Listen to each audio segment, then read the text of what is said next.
Hello students, welcome to Akash. I am Umesh Oila, your career counseling expert from Akash. हमारे जो ongoing video sessions हैं जिसमें कि हम बात करते हैं स्टेट वाइज नीट काउंसलिंग के बारे में, तो उसी सेशन में हमारा जो आज का वीडियो जो रहने वाला है वो फुल्ली फोकस्ड होगा on the Chandigarh state NEET counselling for the MBBS and BDS. Okay, now let's start. Chandigarh MBBS and BDS, तो इसमें जो पॉइंट्स हैं जिनके ऊपर हम एक ब्रीफ डिस्कशन करने वाले हैं वो रहेंगे हमारे सीट मैट्रिक्स. इसकी 2024 में चंडीगढ़ के लिए जो सीट मैट्रिक्स अप्रूव था NMC से, उसके बारे में. कट ऑफ एनालिसिस मीन्स की 2024 में चंडीगढ़ में एडमिशन लेने के लिए, मीन्स कि GMCH में एडमिशन लेने के लिए highest cut off category wise क्या रहा था. एंड काउंसलिंग प्रोसेस मीन्स अगर आप चाहते हैं कि आप चंडीगढ़ में एडमिशन लें, आपका रैंक भी चंडीगढ़ के GMCH के कट ऑफ के बिहाफ पे कुछ अच्छा आया हुआ है, तो कौन कौन से जो प्रोसेस हैं स्टेप बाय स्टेप कैसे आपको फॉलो करने हैं. सबसे पहले ऑफिशियल वेबसाइट के बारे में अगर हम बात करें, देन gmch.gov.in एक ही मेडिकल कॉलेज अवेलेबल है. कहाँ पे? चंडीगढ़ में. तो उसी का एक ऑफिशियल वेबसाइट यहाँ पे है. मीन्स कि आपको सबसे पहले जो रजिस्ट्रेशन करना है अपना वो भी यहीं कंप्लीट करना है, और उसके बाद GMCH के एंड से जो भी कम्युनिकेशंस होंगे, लाइक आपका पब्लिकेशन लिस्ट, आपका अलॉटमेंट लिस्ट, आपके अलॉटमेंट लेटर्स एंड ऑल, वो सब इसी वेबसाइट पे होगा. तो जैसे आपका रजिस्ट्रेशन कंप्लीट हो जाता है तो आपको इस वेबसाइट पे फॉलो बैक लेते रहना है. तो चलिए देख लेते हैं सीट मैट्रिक्स के बारे में MBBS और BDS दोनों के लिए. तो हमारे पास एक मेडिकल कॉलेज यहाँ पे अवेलेबल है GMCH, और टोटल सीट कैपेसिटी है 150 का. एंड एक ही डेंटल कॉलेज हमारे पास यहाँ पे अवेलेबल है, डॉक्टर हरवंश सिंह जज institute of dental science and hospital sector 25. And seat capacity for this is the 100 seats only. Okay, तो चलिए, आई थिंक लिस्ट का आपको नीड होगा नहीं, बिकॉज दो ही कॉलेजेस हैं मेडिकल के लिए, एक GMCH एंड सेकंड हमारा डेंटल कॉलेज है. तो अगर हम बात करें मेडिकल कॉलेज की जो सीट्स हैं उनका डिस्ट्रीब्यूशंस किस तरीके से है, मीन्स कि किस तरीके से उनको डिस्ट्रीब्यूट किया गया है. टोटल हमारे पास जो सीट अवेलेबल हैं वो 150 हैं. ठीक है, पूरा अगर कॉलेज की नाम की बात करें, then government medical college and hospital sector 32 Chandigarh. ठीक है, total number of seats 150. And इस कॉलेज की 85% सीट्स की जो काउंसलिंग है वो कौन देखेगा? वो देखता है चंडीगढ़ मेडिकल काउंसलिंग कमेटी. ठीक है, और इसका जो रिमेनिंग 15% जो सीट्स है वो आता है ऑल इंडिया कोटा के अंडर, जिसकी काउंसलिंग कंडक्ट कराता है MCC. ओके, तो चलिए बात करते हैं कि ऑल इंडिया कोटा 23 सीट्स हमारा चला गया. ठीक है, और जिसकी काउंसलिंग कौन देखेगा? MCC. Central pool 3 seats. Foreign Indian students means की NRI की अगर हम बात करें तो 9 सीट्स हैं, और UT चंडीगढ़ पूल में हमारे पास 115 मीन्स की 115 जो सीट्स हैं वो रिजर्व्ड हैं. किसके लिए? सिर्फ चंडीगढ़ के लोकलाइट्स के लिए. ठीक है, तो फॉरेन इंडियन स्टूडेंट आपको पता ही है एज ए NRI, OCI और PIU card holder. And what is central pool? तो जो सेंट्रल पूल होता है मीन्स कि जिसमें 3 सीट जो अवेलेबल हैं, इन 3 बच्चों को सेंट्रल गवर्नमेंट द्वारा ही स्पॉन्सर किया जाता है और रिकमेंड किया जाता है कि ये वो 3 बच्चे हैं जो आपके सेंट्रल पूल में एडमिशन लेंगे. क्लियर है? तो मीन्स सिर्फ चंडीगढ़ के बच्चों के लिए कितनी सीट्स अवेलेबल हैं यहाँ पे? 115 फॉर द NRI और the foreign nationals, 9 seats for the central pool, 3 seats in all India quota, 23 seats. ठीक है, अगर हम फ़ी की बात कर लें, कॉलेज तो एक ही है, तो फॉर UT स्टूडेंट्स मीन्स की जो चंडीगढ़ से बिलोंग करते हैं उन बच्चों के लिए जो फ़ी रहता है वो near about 25K per annum रहता है. And for the SC student of the same UT means की जो बच्चे चंडीगढ़ से ही बिलोंग करते हैं, ठीक है, और बट उनकी जो कैटेगरी है वो SC है, तो उनके लिए जो फ़ी रहेगा वो near about 20K per annum. And for the foreign student it's $1,10,000. Okay, now अगर बात करें कि 2024 में GMCH का कट ऑफ क्या रहा था, then for the general category 788, EWS 1944, for the SC 11544, for the ST 37027 and for the OBC 1754.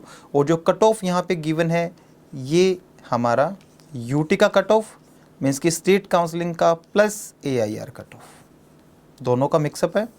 And ये हमारा हाईएस्ट कट ऑफ है. अगर किसी बच्चे का रैंक अगर कोई बच्चा जनरल कैटेगरी से बिलोंग करता है एंड उसका रैंक अगर 789 भी था तो उसका एडमिशन भी 2024 में नहीं हुआ था, बिकॉज जो हाईएस्ट एडमिशन का जो रैंक था वो 788 पे क्लोज हो चुका था।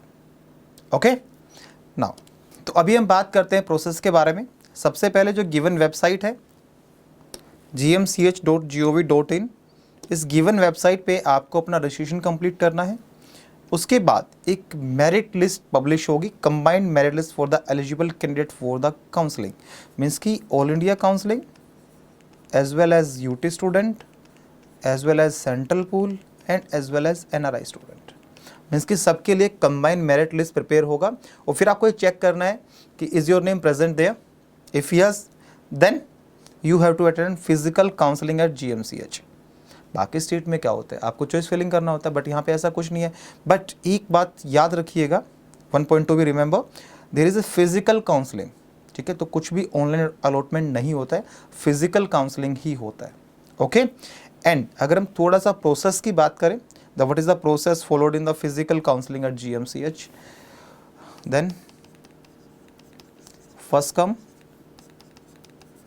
फर्स्ट सर्व, पहले जाएंगे तो पहले पाएंगे। लाइक हम बात करते हैं कि वहाँ पे कोई बच्चा था जिसका 776 AIR था जनरल कैटेगरी में, एक कोई बच्चा था जिसका 779 AIR था, ठीक है, और यहाँ पे एक बच्चा जिसका 775 AIR है। जब इस बच्चे को बुलाया गया, मीन्स इसका रैंक जब अनाउंस हुआ, ये बच्चा वहाँ पे था, ठीक है, इसको अलॉटमेंट लेटर पकड़ा दिया, okay you can go now, उनका अलॉटमेंट डन हो गया। बट जब 776 अनाउंस किया तो बच्चा वहाँ पे प्रेजेंट नहीं था, ठीक है, तो वो वेट नहीं करेंगे, वो तुरंत अनाउंस करेंगे उससे नीचे रैंक जो कि अवेलेबल था 779, तो वो इन्हें बुलाएंगे एंड इन्हें अलॉटमेंट लेटर दे देंगे, दैट्स इट। तो ये बच्चा अगर वहाँ पे अगर बाद में जाता भी है 5 या 10 मिनट बाद, तो इन्हें वहाँ पे अलॉटमेंट नहीं मिलेगा, ठीक है। तो हमेशा टाइमली ही आपको GMCH जाना है to attend the physical counselling. Okay now, admission allotment आपको वहीं पे हो जाएगा। देन रिपोर्टिंग प्रोसेस, तो कुछ टाइम बाद में क्या, आई थिंक 2 या 3 दिन के बाद की डेट देते हैं कि ठीक है आप आइएगा and complete all the formalities. वहाँ पे क्या होगा, आपको फ़ी पे करना होगा, आपको बॉन्ड सबमिट करने होंगे एंड आपको डॉक्यूमेंट्स आपके सबमिट करने होंगे, ठीक है। नाउ अगर हम बात करते हैं एलिजिबिलिटी का, देखिए ओपन स्टेट है या नहीं है कोई मैटर ही नहीं करेगा, बिकॉज ओपन या क्लोज स्टेट का जो मैटर आता है ना, वो तब मेंशन होता है जब उस स्टेट में कोई भी प्राइवेट कॉलेज अवेलेबल हो, बट चंडीगढ़ में तो ऐसा कुछ भी नहीं है। क्लियर है, तो इसके बारे में डिस्कशन नहीं करें तो ही ठीक रहेगा। ओके चलिए, अगर हम बात करें एलिजिबिलिटी की, मीन्स कि अगर आप उस यूटी के अंडर जो 85% सीट का जो रिजर्वेशन है, अगर आप उसे क्लेम करना चाहते हैं तो आपके पास क्या डॉक्यूमेंट्स होने चाहिए। The class 10th 11th and 12th certificate from the school colleges recognised by the Chandigarh administration and situated in the union territory of Chandigarh. Means कि आपको 10th 11th एंड 12th जो है वो आपको कंप्लीट करनी होगी, कहाँ से, चंडीगढ़ से ही, ठीक है। Second point, the candidate whose parents are the resident of the Chandigarh for the past 5 years immediately preceding the date of application. Means कि लाइक आप 2025 का नीट दे रहे हैं तो इससे तुरंत 5 साल पहले अगर आपके पेरेंट्स जो है वो कंटिन्यूसली चंडीगढ़ में रह रहे हैं, ठीक है, तो भी आप चंडीगढ़ यूटी की सीट्स को क्लेम कर सकते हैं। मीन्स कि 2 सिनेरियो हैं, इन दोनों में से अगर आप कोई भी एक फॉलो करते हैं तो आप यूटी की 85% सीट्स को क्लेम कर सकते हैं।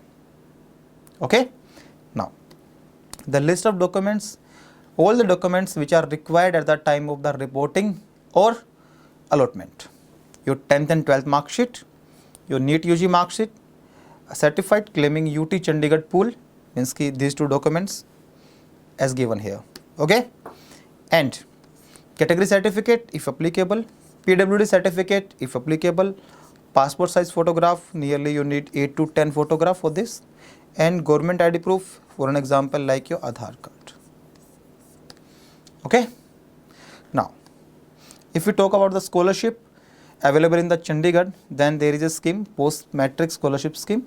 If you are belong to the SC category, then your family income should not be exceed than 2.50 lakh per annum, ठीक है। और अगर आपको ज़्यादा इन्फॉर्मेशन चाहिए, you need more information, then you can visit the given website also.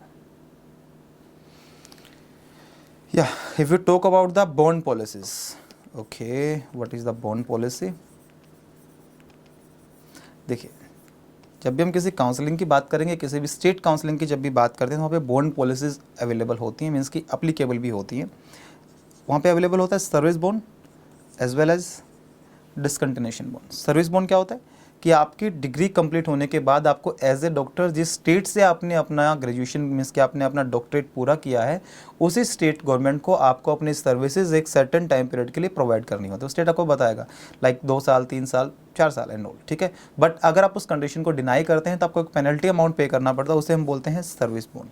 और जैसा कि आप देखते हैं कि there is no any service bond in the Chandigarh, okay.